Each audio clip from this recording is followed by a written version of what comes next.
တိမ်လွာရွာရဲ့အလင်းအိမ်ရှင်ဟိုးရှိတုန်းကတောင်တန်းကြီးတွေရဲ့အလဲတိမ်တွေနဲ့ထိစပ်နေတဲ့တိမ်လွာရွာလေးမှာရဲရင်ဆိုတဲ့ကောင်လေးတစ်ယောက်ရှိပါတယ်။သူကတခြားကလေးတွေလိုခွန်အားကြီးတာမဟုတ်တလို့မော်ပညာတွေလည်းတက်တာမဟုတ်ပါဘူး။ဒါပေမဲ့သူ့မှာထူးခြားတဲ့စွမ်းအားတစ်ခုရှိပါတယ်။အဲ့ဒါကတော့အရာရာကိုစာနာတတ်တဲ့နှလုံးသားပါပဲ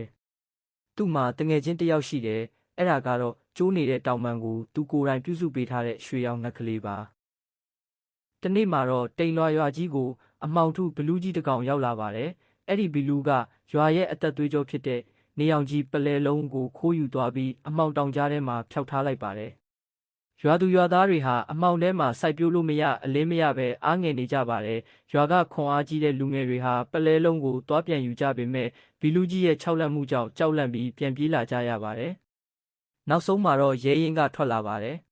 ။ကျွန်တော်သွားပါမယ်လို့ပြောတဲ့အခါလူတွေကရေကြပါတယ်။မင်းလိုလူသေးသေးလေးကဘာလုပ်နိုင်မှလဲတဲ့ဒါပေမဲ့ရဲရင်ကတော့ပြုံးယုံလေးပြုံးပြီးသူ့ရဲ့ရွှေရောင်ငှက်ကလေးနဲ့အတူအမှောင်တောင်ကြားကိုထွက်ခွာခဲ့ပါတယ်။လမ်းမှာသူဟာအခက်ခဲ3ခုနဲ့တွေ့ခဲ့ရပါတယ်။စူးပင်လဲလမ်းတစ်လျှောက်စူးပင်တွေကပိတ်ဆို့နေပါတယ်။ရဲရင်ကဓာတ်နဲ့မခုတ်ပဲမင်းတို့လည်းအလင်းရောင်မရလို့နာကျင်နေမှာပဲနော်လို့ပြောပြီးသူ့မှာပါတဲ့ရေတန့်ဘူးလေးနဲ့ရေလောင်းပေးလိုက်ပါတယ်။အံ့ဩစရာကောင်းတာကစူးပင်တွေဟာလမ်းဖယ်ပေးသွားကြပါတယ်။ငိုကြွေးနေတဲ့ကြောက်ဆောင်တောင်ကြားဝမှာကြောက်ဆောင်ကြီးကလမ်းပိတ်ပြီးငိုနေပါတယ်ရဲရင်ကဘာလို့ငိုလဲမေးတဲ့အခါငါ့ကိုယ်ပေါ်မှာဖုံတွေတက်ပြီးဘသူမှငါ့ကိုမလှပဘူးလို့ထင်ကြတယ်လို့ဖြေပါတယ်ရဲရင်ကသူ့ပိုဆိုးနဲ့အသေးချာတုပ်ပေးလိုက်တဲ့အခါကြောက်ဆောင်ကြီးကလမ်းဖွင့်ပေးလိုက်ပါတယ်လမ်းပြသူနောက်ဆုံးမှာတော့သူ့ရဲ့တငယ်ချင်းရွှေရောင်ငှက်ကလေးကအမှောင်ထဲမှာလမ်းပြပေးခဲ့ပါတယ်အမှောင်တောင်ကြားထဲမှာဘလူးကြီးနဲ့တွေ့တဲ့အခါဘလူးကဟိန်းဟောက်ပါတယ်မင်းငါ့ကိုဘလို့တိုက်ခိုက်မလဲလို့မေးပါတယ်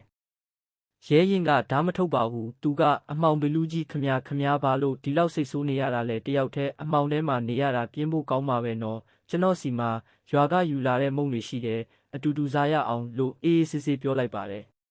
ဘလူးကြီးဟာတခါမှမကြားဘူးတဲ့ကျင်နာစကားကြောင့်ကြောင်သွားပါတယ်တကယ်တော့ဘလူးကြီးဟာလူတွေကသူ့ကိုကြောက်လို့မောင်းထုတ်ခဲ့ကြတာကြောင့်ဝမ်းနေပြီးအခုလိုလုပ်ခဲ့တာပါ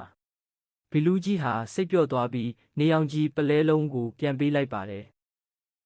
ဒါတည်းမကပဲသူကိုယ်တိုင်လည်းတိမ်လွာရွာရဲ့ကာကွယ်စောင့်ရှောက်သူဘလူးကြီးဖြစ်လာပါတော့တယ်ရဲရင်ရွာကိုပြန်ရောက်တဲ့အခါရွာသူရွာသားတွေကဝမ်းသာအားရကြိုဆိုကြပါတယ်